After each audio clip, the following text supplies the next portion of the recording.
Guys প্রচন্ড খারাপ লাগতেছে, ঝালমুড়ি খাই এমন ভাবে ঝালমুড়ি খাইছি জম্বে কাঁচা কুঞ্জা গরম হয়ে গেছে। হ্যালো গাইস, আজকে আমরা কাঁসা গরম করব এবং ঝালমুড়ি খেয়ে। তো আমরা সব সময় যদি এই এলাকায় আসি তাহলে আমরা কিন্তু ঝালমুড়ি খাই। তো আজকে আমরা কাশেম ভাইয়ের ঝালমুড়ির দোকানে আছি।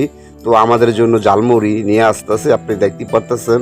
তো এখন আমরা ভাই বেড়াদা মিলে কিন্তু আজকে ঝালমুড়ি খাবো। তো আমরা একটা কাজ করছিলাম, ওই কাজের ফাঁকে আসছি এই এলাকায়।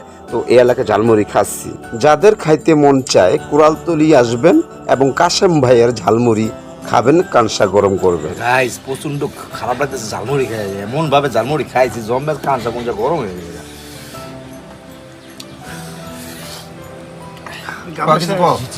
কি আর কই জাল আর জাল।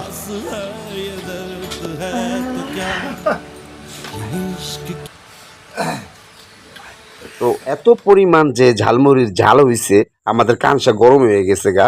তো আমরা ভেবে নিচ্ছি যে আজকে আমরা ফুচকা খাবো। তো ফুচকাটা খেয়ে আমাদের কাঁসা যে গরম হয়ে গেছে গা না, সেটা আজকে ঠান্ডা করব।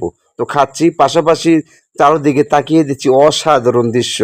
মানে দোকানের ভিতর দিয়ে এই দৃশ্যগুলো এত পরিমাণ সুন্দর লাগলো। তো এক ছোট ভাই ঠিক আছে এই জায়গায় খাচ্ছে ফুচকা, তো খাইতেছে, তার সাথে একটু দুষ্টামি ফাজলামি করলাম যে তুমি খাইতেছো, তোমার কাছে কেমন লাগতেছে।